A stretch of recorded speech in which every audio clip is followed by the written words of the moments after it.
What's up, guys? Welcome back to our channel, Rivals Until Death.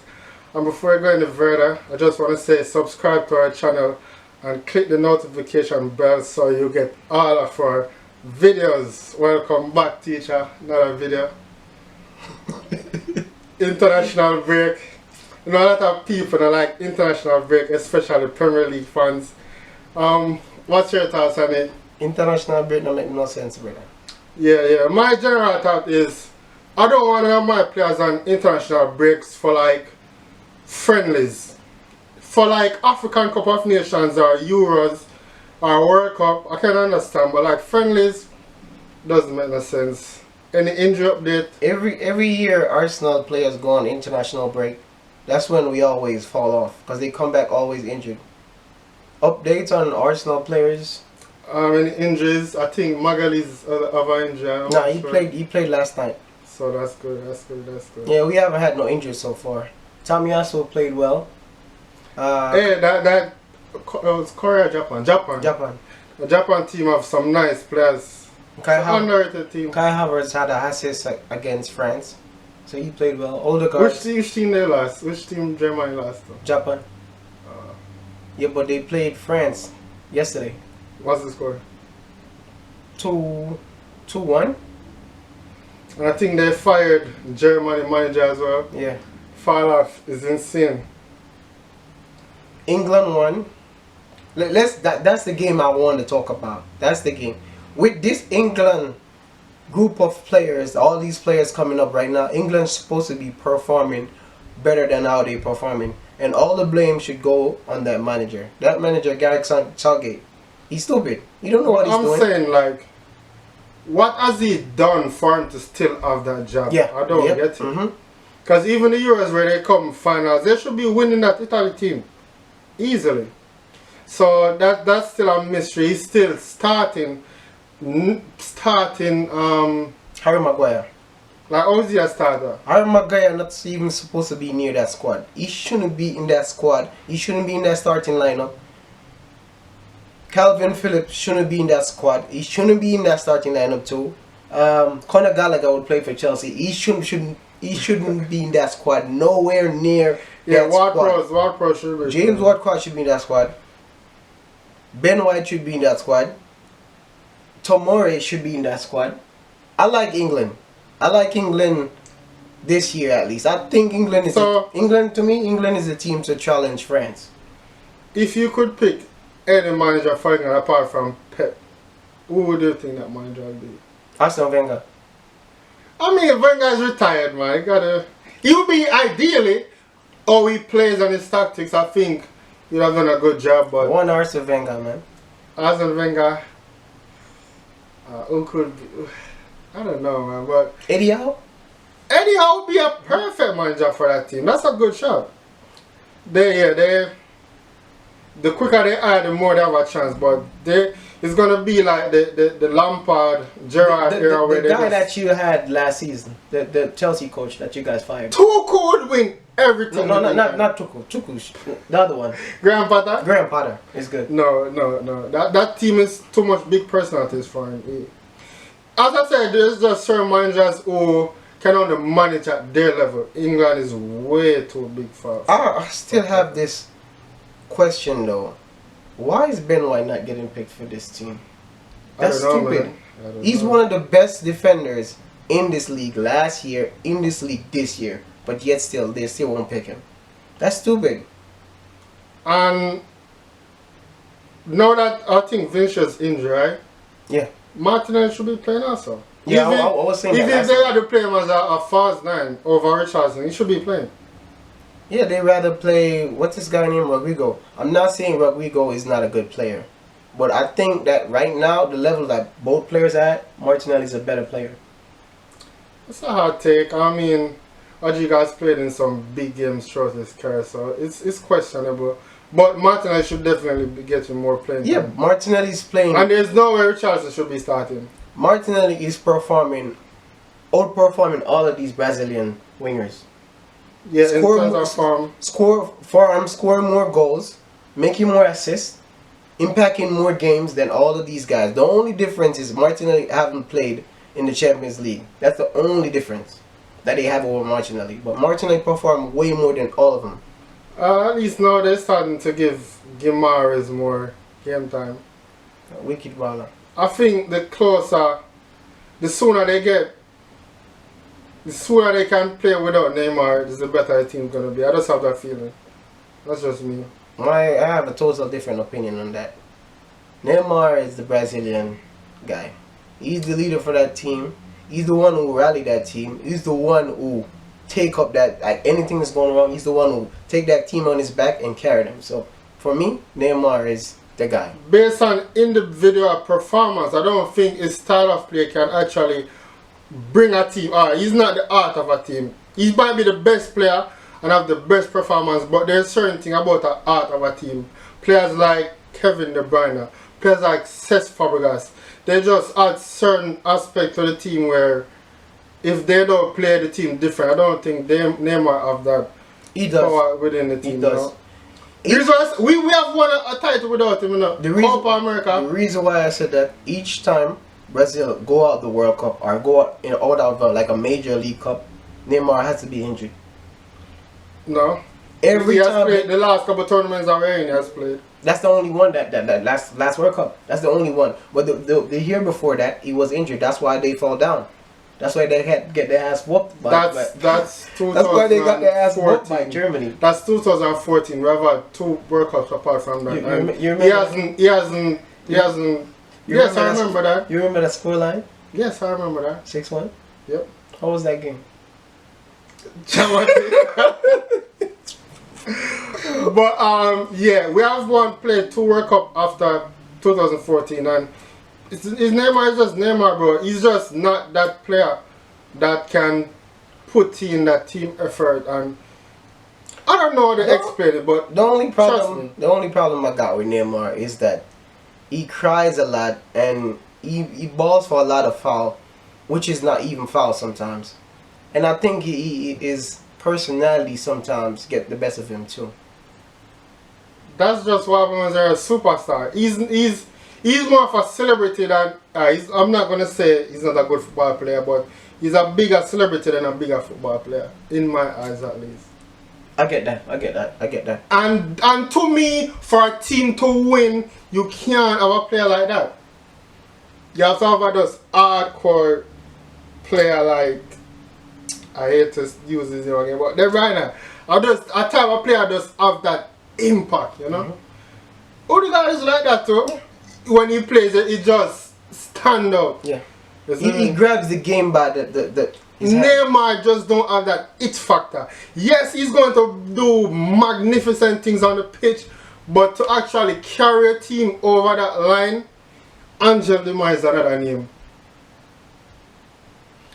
Look on the last. But I wouldn't classify Di Maria in that position. No, trust me. Di Maria is one of the art of Argentina. Each team that Di Maria plays for, they always has to be a bigger superstar than him.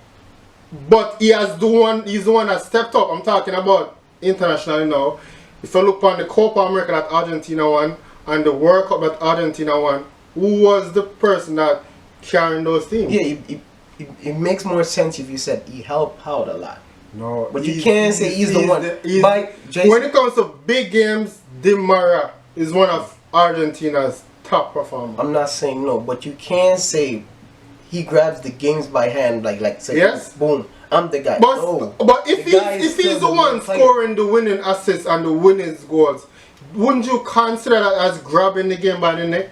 I'm not saying no, but he's not the main star for the team. I'm not talking about a main star. I'm talking about a player who's on a team that's gonna bring the impact to actually carry them over the line. You get what I'm saying? Because you get I understand what you're saying. But he's not that the guy who everybody looks at to carry the team. I didn't say that though. Yeah, I thought that's what you were saying. No. Alright, so different topic. I'm interested in this topic because there's some talented players over the top 16, so we're going to go through our most favorite players on each of the top 16. Let's start with Manchester City. Manchester City, Kevin De Bruyne. I hate him, but I love him. You like his He's game, too, yeah, he's yeah. too good, man. For anybody to beat Manchester City, you gotta take Kevin De Bruyne out of the game. You gotta injure him. That's how I see it. He's what I like about him. He's just football. He just focuses on football, man. He's no fancy tricks, no this. Get the ball, pass it if you're supposed to pass it, shoot if you're supposed to shoot it, and he can dribble past players. He's just the man. And you know how certain players has just one, as like a one-trick pony. That guy could do everything. Left foot, right foot, passing, headers, crossing. This is a run, hot take. speed. This Come is a on. hot take, and you are gonna disagree with me. Many people are gonna disagree with me, but I think at one point in his career, right, he was the third guy after Cristiano and Messi. In my eyes, not a couple years ago. I don't disagree with that. That's I've seen it like that too. yeah. He's that important and he's that good in my eyes. So when Neymar stepped down, like was falling down, that's when Kevin De Bruyne came in. It was Kevin De Bruyne at one time, and it was Hazard at one time too. yeah, before De Bruyne was kind of Hazard, like prime Chelsea days. So both same answer, Kevin De Bruyne. Now to both of our most hated team, go Manchester United. Who's your favorite player, United? See, before I used to never like Marcus Rashford. Now I start watching him more. He has grown a lot. See, for me, Marcus Rashford is my favorite player who plays for Manchester United.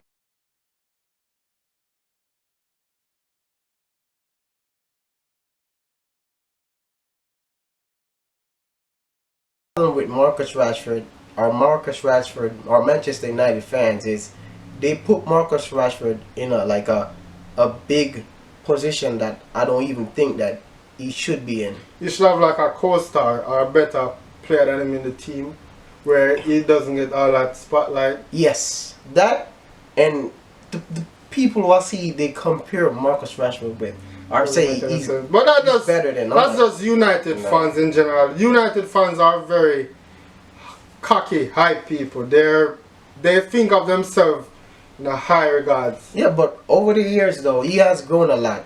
He has improved very, very well throughout his career at least too. Yeah, I'm a big fan of Marcus Rashford at the moment. I wasn't a big fan when he started cars.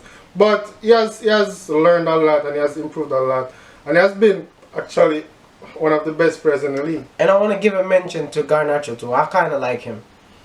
Yeah. I like his style of play. He has his on and off days, but if he can just work and be more decisive in the box, he can be a really good player. But my answer is probably a bit different. He hasn't been on the best of form, but I really like Lisandro Martinez. Bocha? What you call him? Bocha? Yeah, I like him. I don't like him. I like him. Because the reason why I like him is when he just got in the team, I was like, I don't get this short, small body, but for his size, he played well. He's won a World Cup. Last season, he has been one of Manchester United's most important player. And even though I'm a big fan of Rashford, I'm going to give it to Lisandro, man.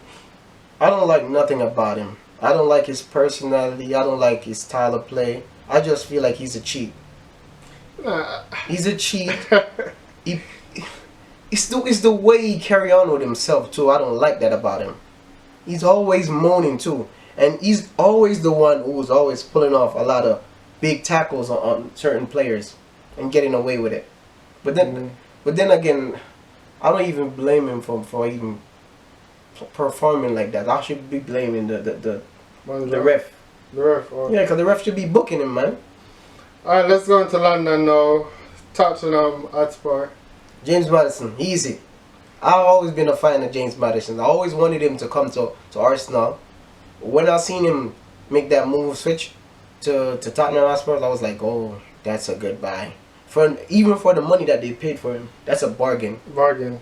Way back. Yeah, they're most definitely. He's my favorite at Tottenham as well. James Maddison's problem is he's always injured.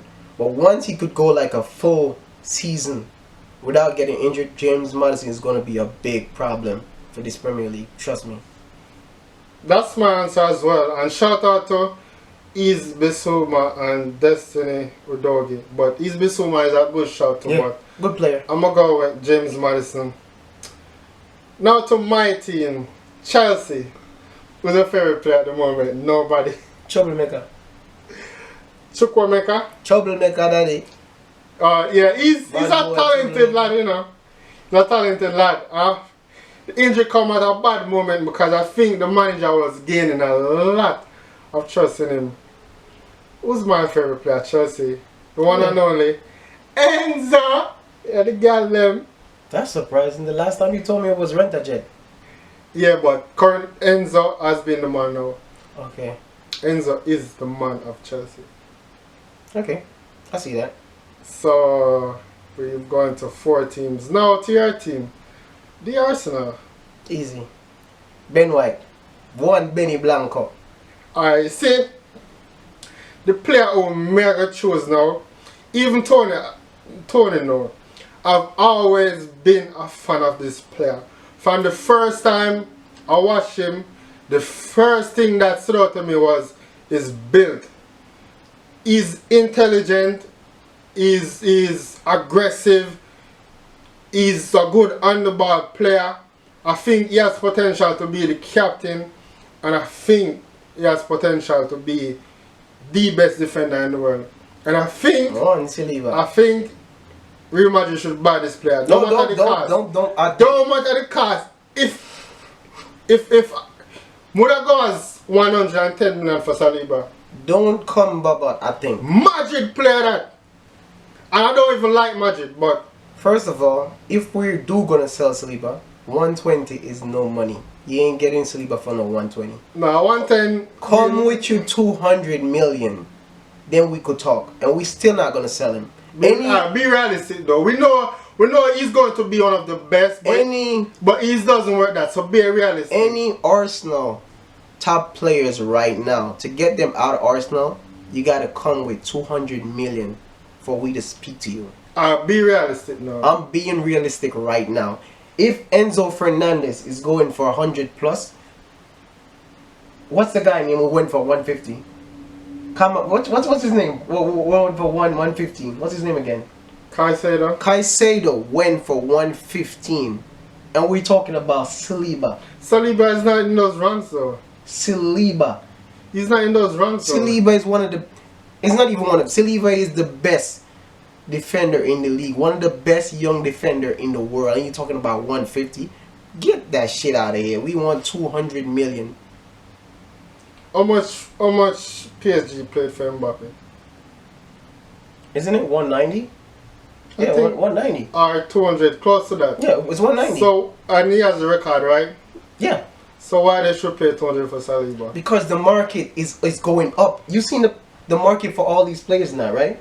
Each year is going up and up and up. If you're gonna buy Mbappe right now, but you're not being realistic though. I'm being realistic, Jason. If you're gonna buy Mbappe right now in this market, you're playing 250 or more. Me asking for 200 million for Saliba is nothing. Harry Kane went to Bayern Munich for 120 million, and he has 1 year on his contract. Saliba just signed a contract, and you're gonna buy him, and you're not telling me about 200 mil? Come on now. If you don't got 200 mil, you're not getting none of our players. This is what I don't like with super fans, man. No matter how much I like a player, I'm always trying to be realistic.